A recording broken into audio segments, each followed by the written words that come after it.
LPG ಸಮಸ್ಯೆ ಇನ್ನೂ Q ಇರುವಂತದ್ದು ಸರ್. LPG ಸಮಸ್ಯೆ ಸಫಿಷಿಯೆಂಟ್ ಆಗಿ ಡೊಮೆಸ್ಟಿಕ್ ಕೊಡ್ತಾ ಇದ್ದಾರೆ, ಕಮರ್ಷಿಯಲ್ ಕೂಡ ಜಾಸ್ತಿ ಮಾಡಿದ್ದಾರೆ. ಈ ಮಧ್ಯೆ ನಾವು ಚುನಾವಣೆಯಲ್ಲಿದ್ದೆ, ಮತ್ತೆ ಅವ್ರನ್ನ ಮಾತಾಡ್ತೀನಿ ನಾಳೆ ನೋಡಿ. ಆಟೋ ಚಾಲಕದ ಇನ್ನ ಸಮಸ್ಯೆ ಬಗ್ಗೆ ಸಾಕಷ್ಟು ಕೊಟ್ಟಿದ್ದಾರೆ ಅವ್ರು ಕೊಟ್ಟಿದ್ದಾರೆ. ಮೀಸಲಾತಿದು ಹಳೆ ಮೀಸಲಾತಿ ಆಧಾರದ ಮೇಲೆ ಏನು ಬೈಫರ್ಕೇಟ್ ಮಾಡೋದು ಅಥವಾ ಹೊಸ ಮೀಸಲಾತಿ ಆಧಾರದ ಮೇಲೆ ಬೈಫರ್ಕೇಟ್ ಮಾಡೋದು?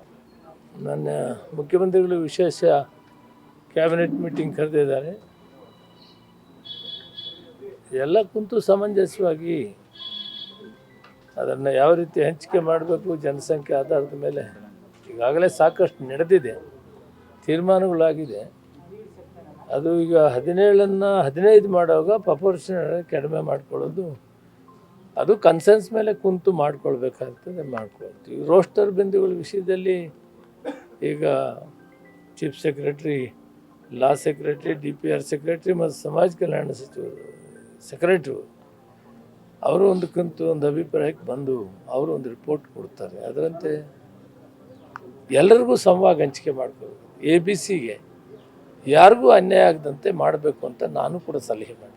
ಸರಿ, ಬಲಗೈ ಸಮುದಾಯದವರು ವಿರೋಧ ಮಾಡ್ತಾ ಇರುವಂಥದ್ದು ಸರ್, ಇಡೀ ವರದಿನ ಒಪ್ಕೊಳ್ಳಿಕ್ಕೆ ತಯಾರಿಲ್ಲ ಅಂತ ಹೇಳ್ತಾ ಇದ್ದಾರೆ. ನಿನ್ನ CM ಅನ್ನು ಭೇಟಿಯಾಗಿದ್ದಾರೆ ಕೆಲವರು. ನಾನು ಸಮುದಾಯ ಪೂರ್ತಿ ಹೇಳ್ತಾರೆ ಅಂತಿಲ್ಲ, ಮಹದೇವಪ್ಪನವರೇ ಮಂತ್ರಿಗಳಿದ್ದಾರೆ.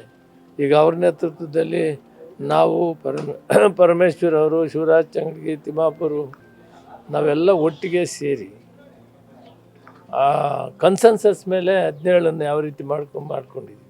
ಕ್ಯಾಬಿನೆಟ್ ಡಿಸಿಷನ್ ಆಯಿತು, ಸದನಗಳಲ್ಲಿ ಒಪ್ಪಿಗೆ ಆಯಿತು, ಗವರ್ನರ್ ಅವರು ಸಹಿ ಹಾಕಿದ್ದಾರೆ. ಈಗೇನು ವ್ಯತ್ಯಾಸ ಇದೆ ಅಂದರೆ ರೋಸ್ಟರ್ ಬಿಂದುವಿನಲ್ಲಿ ಒಂದೇ ಕಡೆ ಹೋಗ್ತದೆ ಅನ್ನೋದು ಒಂದು ಅಭಿಪ್ರಾಯ ಇತ್ತು. ಅದಕ್ಕೆ ನಾವು ಸಮವಾಗಿ ABC ಕೊಡುವಂಥ ವ್ಯವಸ್ಥೆ ಮಾಡಿ ಅಂತೇಳಿ ನಾವು ಸಲಹೆ ಮಾಡಿದ್ದೀವಿ. ಬಹುತೇಕ ಯಾರಿಗೂ ಅನ್ಯಾಯ ಆಗಕ್ಕೆ ಅವಕಾಶ ಇಲ್ಲ. ರೋಸ್ಟರ್ ಬಿಂದು ಒಂದು ಸರಿ ಮಾಡ್ಕೊಬೇಕು, 17ನ 15ರಲ್ಲಿ ಹಂಚಿಕೆ ಮಾಡಬೇಕು. ಅದು ನಾಳೆ ಮುಖ್ಯಮಂತ್ರಿಗಳಿದ್ದಾರೆ, ಕಾನೂನು ಸಚಿವರಿದ್ದಾರೆ ಮತ್ತು DCM ಅವರಿದ್ದಾರೆ, ಎಲ್ಲ ಒಟ್ಟಿಗೆ ಸೇರಿ ತೀರ್ಮಾನ ಮಾಡ್ತೀವಿ. ಎಲ್ಲ ಸಚಿವರು ಒಟ್ಟಿಗೆ ಒಮ್ಮತ ಇದೆ ಸರ್. ಎಲ್ಲರೂ ಕೂಡ ಇದನ್ನು ಮಾಡಬೇಕಂತ ತೀರ್ಮಾನ ಮಾಡಿದ್ದೀವಲ್ಲ. ಒಳ ಮೀಸಲಾತಿ ಮಾಡು ಅನ್ನೋದು ತೀರ್ಮಾನ ಆಗಿದೆ. ಏನು ಸ್ವಲ್ಪ ಏರುಪೇರುಗಳಿದೆ. ಈಗ 17ನ 15 ಯಾಕೆ ಮಾಡ್ಕೊಬೇಕು ಮತ್ತು ರೋಸ್ಟರ್ನಲ್ಲಿ ಎಲ್ರಿಗೂ ಸಮವಾಗಿ ಯಾಕೆ ಸಿಗಬೇಕು, ಇದನ್ನು ಸಮವಾಗಿ ಹಂಚ್ಕೊಳ್ಳಬೇಕಾಗ್ತದೆ. ಯಾರು ಒಂದು ಕಡೆ ತಗೊಳಕ್ಕೂ ಆಗೋದಿಲ್ಲ. ಹಂಚ್ಕೊಳ್ಳೋದು ಏನು ಅವರು ಕಮಿಟಿ ರಿಪೋರ್ಟ್ ಕೊಡ್ತಾರೆ ಅದನ್ನು ನಾವು ಸಮರ್ಥಿಸ್ತೀವಿ. ಆಗ್ಬೇಕಾದ್ರೆ ಎಲ್ರಿಗೂ